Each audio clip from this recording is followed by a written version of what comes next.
흔히 공산주의 창시자 마르크스를 무신론자로 알고 있지만 그렇지 않다. 그는 자신만의 특별한 신앙이 있었다. 마르크스는 부유한 유대인 가정에서 태어났다. 6살에 아버지는 유대교에서 기독교로 개종했고 마르크스도 같은 교회에서 세례를 받아 기독교 신자가 됐다. 그럼 그는 계속 기독교 신자로 남았을까? 마르크스의 가정부 헬레네는 마르크스가 죽은 후에 이렇게 말했다. 그는 신을 믿는 사람이었습니다. 몸이 아프면 혼자 방에서 머리띠를 두르고 촛불을 마주하고 기도를 했습니다. 그러나 당시 마르크스의 기도는 유대교도 아니고 기독교도 아니었다. 그렇다면 그가 믿은 것은 무엇일까? 마르크스는 대학 시절 요한나 사우스콧이 운영하는 교회를 소개받게 된다.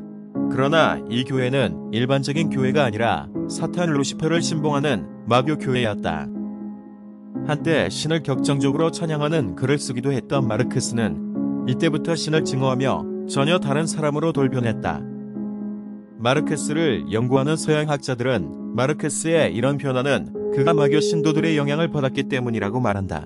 실제로 마르크스에 출판되지 않았던 문학작품을 보면 그의 사상이 변모한 과정을 충분히 엿볼 수 있다. 마르크스가 젊을 때 쓴 우라넴이라는 희곡에는 이런 내용이 있다. 우라넴은 하나님이 우리와 함께 계시다는 뜻의 임마누엘을 의도적으로 거꾸로 발음한 것이다. 파멸, 나는 생명의 절규와 함께 전 인류에게 저주를 건다. 어둠 속에서 지옥의 틈새가 우리를 향해 동시에 열렸구나. 만약 모든 걸 삼켜버리는 존재가 있다면 나는 주저없이 뛰어들어 이 세상을 파멸시키리라. 마르크스의 이러한 증오와 광기는 두려울 정도였다.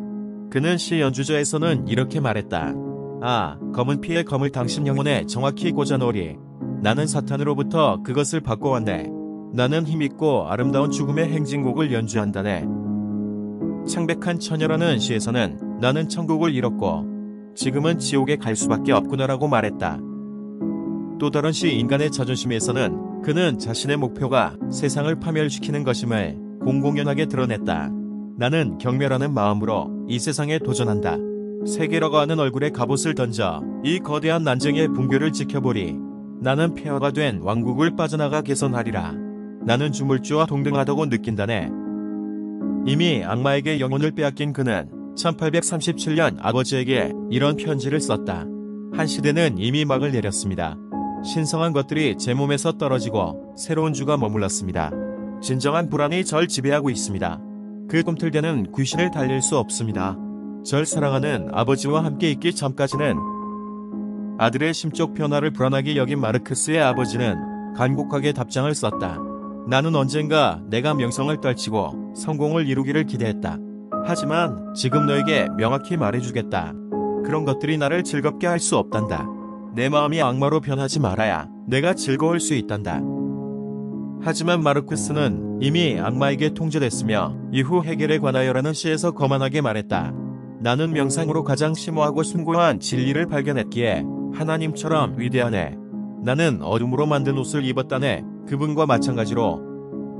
심지어 마르크스의 아들 에드거조차 1854년 마르크스에게 쓴 편지에서 아버지를 친애하는 악마님이라고 부르기도 했다. 마르크스가 악마를 신봉하게 된 과정은 현재 더는 비밀이 아니다. 그의 문학 작품과 편지, 그에 관한 대량의 연구 자료는 모두 공개돼 있지만 공산 국가들은 의도적으로 은폐하고 있다. 실제로 마르크스와 사탄의 저자 리처드 범브란트가 모스크바 마르크스 연구소에 알아본 결과 총 100권이 넘는 마르크스의 저작 중에서 출판된 것은 13권에 불과했다. 마르크스는 처음부터 세계를 파괴하려는 생각뿐 노동자 및 농민을 위해 그 무엇을 하려는 생각은 추호도 없었다. 그는 똑똑했고 좋은 교육을 받았음에도 신을 반대하고 인류를 저주하며 악마를 숭배했다. 결국 마르크스는 마교를 신봉하고 신을 증오했지만 절대 무신론자는 아니었다. 그러나 그는 무신론을 신봉하는 공산주의 사교를 만들어 인류의 도덕을 타락시켜 신과 등지게 만들므로써 인류의 영혼이 지옥에서 헤어나지 못하게 하려 했다. 그의 바람대로 인간 세상은 곧 프롤레타리아 계급에 의해 발칵 뒤집혔다. 전 세계적으로 1억 명 이상이 학살된 공산주의 혁명이 시작된 것이다.